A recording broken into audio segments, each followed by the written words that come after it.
Était une fois, dans un village niché au cœur d'une vallée verdoyante, un grand roi nommé Théodore. Ce roi, bien que puissant et respecté, n'avait pas de successeur, car il n'avait qu'une seule fille, la princesse Élodie, car le roi a eu une blessure au niveau de son sexe, ce qui fait de lui un homme incapable d'avoir d'autres enfants. Le roi Théodore était en guerre avec 2 villages voisins depuis des années, et chaque fois que les affrontements éclataient, c'était lui qui menait les troupes au combat. Sa famille et ses sujets vivaient dans la crainte constante de le perdre, car il n'avait pas de successeur pour assurer la continuité de son règne. Le village de Théodore était entouré de collines verdoyantes et de rivières cristallines. Les maisons étaient construites en pierre et en bois, et les rues étaient pavées de galets. Les habitants étaient des artisans, des fermiers et des commerçants, et ils vivaient en harmonie, malgré les menaces constantes des villages voisins. Le roi Théodore était un homme sage et juste. Il avait hérité du trône de son père et avait toujours gouverné avec sagesse et bienveillance. Cependant, la guerre avec les villages voisins pesait lourdement sur son cœur. Les affrontements étaient fréquents, et chaque bataille laissait des traces profondes dans le village. Les habitants vivaient dans la peur constante de perdre leurs proches et de voir leur village détruit. La princesse Élodie était une jeune femme douce et aimante. Elle avait les cheveux dorés comme le blé et les yeux bleus comme le ciel. Elle aimait passer du temps dans la nature, admirant les fleurs et les arbres, et écoutant le chant des oiseaux. Depuis des années, derrière la cour du roi se trouvait une petite forêt, un lieu paisible, réservé à la famille royale, où Élodie aimait se réfugier pour oublier ses soucis et trouver la paix. Un jour, alors qu'elle était assise au milieu de la forêt, un jeune garçon d'une beauté éblouissante, inconnu et avec une apparence différente des gens du village, apparut devant elle. Élodie, surprise du fait que normalement personne ne pouvait entrer dans ce lieu, sans autorisation et à plus forte raison, une personne qu'elle n'a jamais vue. Elle devint effrayée, commença à trembler. Car le jeune homme avait une apparence très autoritaire et très sérieux.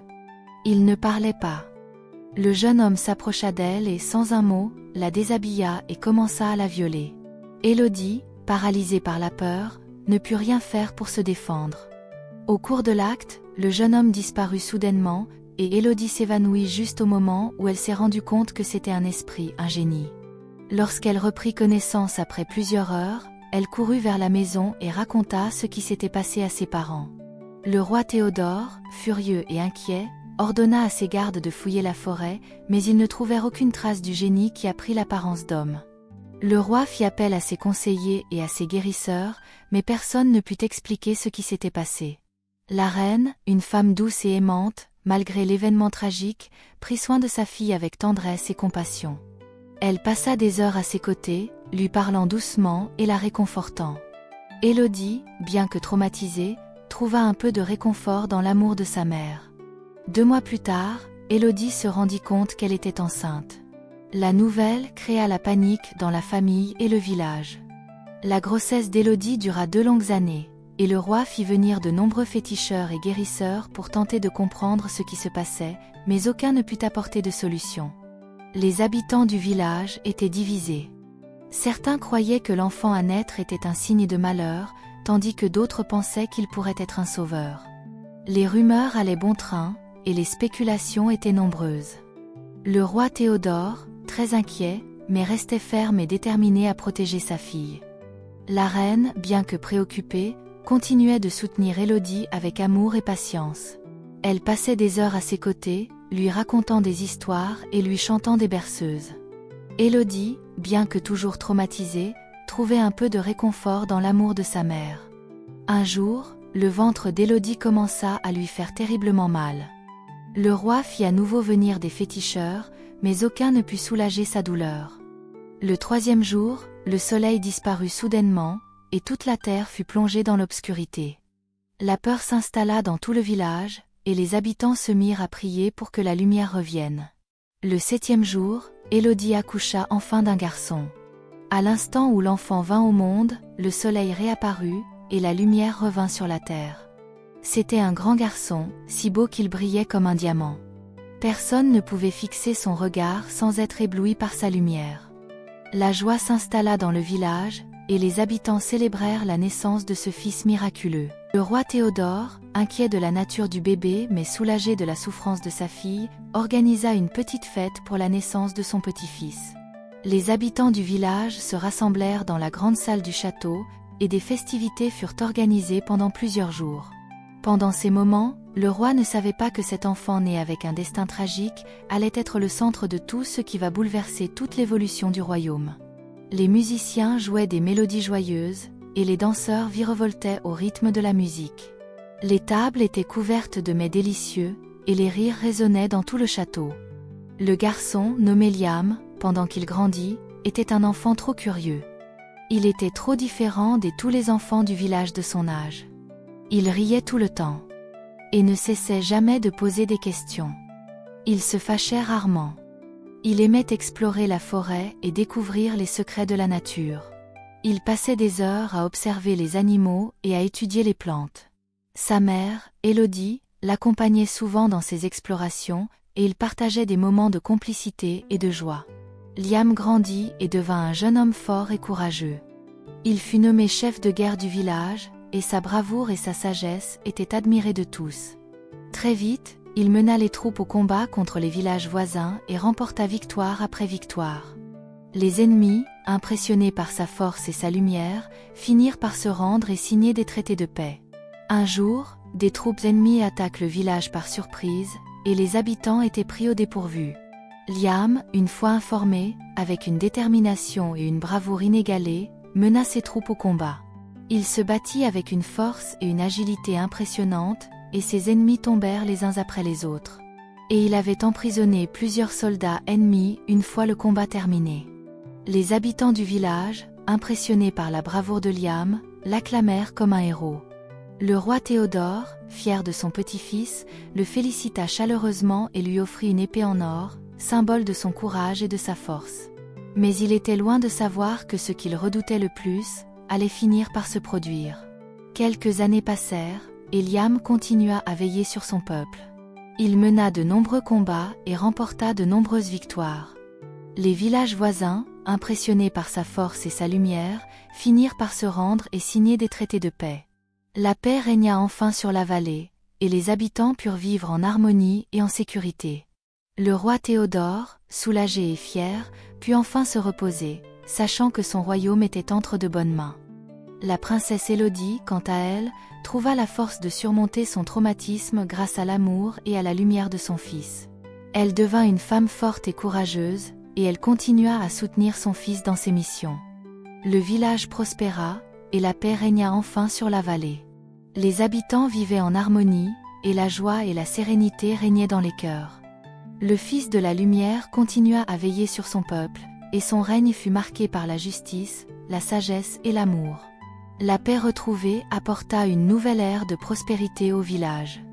Les champs étaient fertiles, les marchés étaient animés, et les habitants vivaient dans une harmonie retrouvée. Cependant, Liam savait que la paix était fragile et qu'il devait rester vigilant pour protéger son peuple. Un jour, un messager arriva au village avec une nouvelle alarmante. Un seigneur de guerre du Nord, nommé Drago, avait rassemblé une armée puissante et menaçait de conquérir tous les villages de la région. Drago était connu pour sa cruauté et son ambition démesurée. Il avait déjà conquis plusieurs villages et semait la terreur partout où il passait. Liam, conscient du danger, réunit ses conseillers et ses généraux pour discuter de la situation. Ils décidèrent de renforcer les défenses du village et de préparer une armée pour faire face à la menace. Liam savait que la bataille à venir serait décisive pour l'avenir de son peuple. Les semaines suivantes furent consacrées à la préparation du combat. Les forgerons travaillaient jour et nuit pour fabriquer des armes et des armures. Les soldats s'entraînaient sans relâche, et les habitants du village se préparaient à défendre leurs terres. Liam, en tant que chef de guerre, supervisait les préparatifs avec une détermination inébranlable. Il passait des heures à s'entraîner avec ses soldats, leur enseignant des techniques de combat et des stratégies de défense.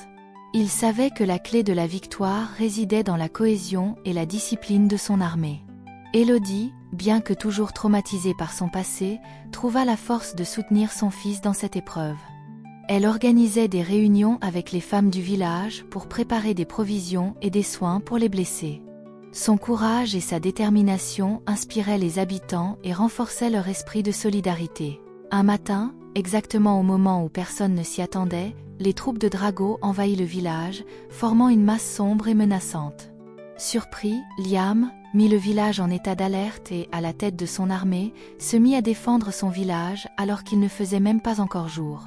Les deux armées se heurtèrent avec une violence inouïe. Les épées s'entrechoquaient, les flèches sifflaient dans l'air, et les cris de guerre résonnaient dans la vallée. Liam se battait avec une force et une agilité impressionnantes, abattant ses ennemis les uns après les autres. Les heures passèrent, et la bataille faisait rage. Les deux armées étaient à bout de force, mais aucune ne semblait prête à céder. Liam, voyant son armée faiblir, cria en pleine bataille, « C'est notre terre, la terre de nos pères. Nous la protégerons de toutes nos forces. C'est l'héritage que nous laisserons à nos enfants. Montrons-leur ce que vaut notre détermination. » Malgré cet acte de bravoure, Liam savait que la victoire était à portée de main, mais le pire restait à venir, il devait encore affronter Drago. Après ce discours, l'armée de Liam prit le dessus sur l'adversaire. Dans chaque mouvement que ces hommes faisaient, on voyait une profonde détermination à protéger la terre de leurs aïeux. Drago, voyant que ses troupes étaient en difficulté, décida de prendre les choses en main. Il se fraya un chemin à travers les rangs ennemis et se dirigea vers Liam, en colère. Il savait que s'il le tuait, tout serait fini. Il aurait gagné. La distance qui séparait les deux chefs se réduisait peu à peu pendant que Drago courait avec rage et force vers Liam, d'un air terrifiant, prêt à s'affronter dans un duel décisif. Liam savait que la victoire de ce duel déterminerait l'issue de la bataille. Drago, avec un sourire cruel, à quelques mètres de Liam, brandit son épée et se jeta sur ce dernier. À vue d'œil, on se rendait compte que Drago était trop grand de taille, et Liam beaucoup plus petit. Malgré l'écart de force physique, Liam restait déterminé. Il se souvenait de tout ce qu'il avait appris durant ses entraînements, de l'expérience qu'il avait acquise durant tous ses combats. Le combat fut intense et brutal. Les deux hommes se battaient avec une force et une agilité déconcertantes. D'un seul coup, un homme cria derrière Liam. C'était l'un de ces hommes qui venait d'être transpercé par l'épée de l'ennemi. Il agonisait et criait le nom de Liam pour espérer son secours. Dans la fraction de seconde où le cri arriva, Liam tourna la tête pour voir celui qui l'appelait. Et pendant qu'il voyait l'homme qui criait dans l'agonie, Drago lança un coup d'épée violent qui, dans cette même fraction de seconde, blessa le dos de Liam. Celui-ci s'agenouilla de douleur, en agonie. Mais pendant que Drago s'apprêtait à lancer un deuxième coup d'épée, Liam eut une vision et vit que le temps s'était arrêté. Il vit un être blanc qui lui dit de sauter vers le côté droit. Après cela, il devrait regarder sur la poitrine de son adversaire et tout faire pour briser le cristal qui était sur l'armure. L'être blanc lui précisa qu'il était le seul à pouvoir le faire, et que c'était son destin. Que sa réussite dans ce combat serait le succès de millions de gens, et que cela changerait tout le cours de l'histoire du village à jamais. Liam, surpris, décida de demander à l'être blanc qui il était. Mais avant qu'il eût prononcé un mot, la vision s'arrêta. Il sauta vers le côté droit, et ce geste le sauva du coup d'épée de Drago qui était destiné à lui couper la tête. Drago, surpris du réflexe, cria et brandit son arme. Le jeune Liam ferma les yeux, se releva malgré sa douleur, d'un bond, et dit à Drago, « Aujourd'hui est ta fin. » Liam reprit son arme qui était tombée au sol et d'un geste puissant, fit un coup circulaire autour de lui. Ce qui brisa le cristal sur la poitrine de Drago. Drago ne comprenait pas ce qui se passait. Comment ce jeune savait-il que le secret de sa force résidait dans ce cristal? Il faiblissait et tomba à genoux. Liam s'apprêtait à donner le coup fatal à Drago, mais lorsqu'il vit que ce dernier était hors d'état de nuire, il s'arrêta. Drago, apeuré et transpirant de sueur, cria le nom de Liam à haute voix. Il le supplia d'épargner sa vie. Liam, les mains levées en l'air, se remémorant tous les hommes qui avaient péri durant la guerre et ressentant la douleur de la blessure que Drago lui avait infligée, était fou de rage, prêt à lui ôter la vie. Mais d'un geste brutal, il laissa tomber son épée et tendit la main à Drago. Il savait que la mort de Drago ne résoudrait pas tous les problèmes, mais qu'elle pourrait en créer de nouveaux. Liam, dans un geste de clémence, décida d'épargner la vie de Drago.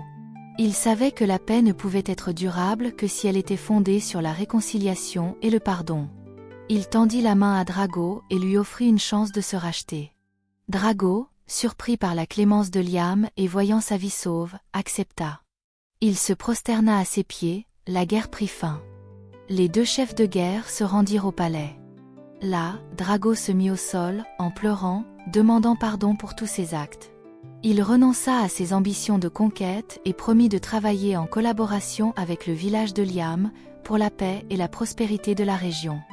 Les deux chefs se serrèrent la main, scellant un pacte de paix et de coopération.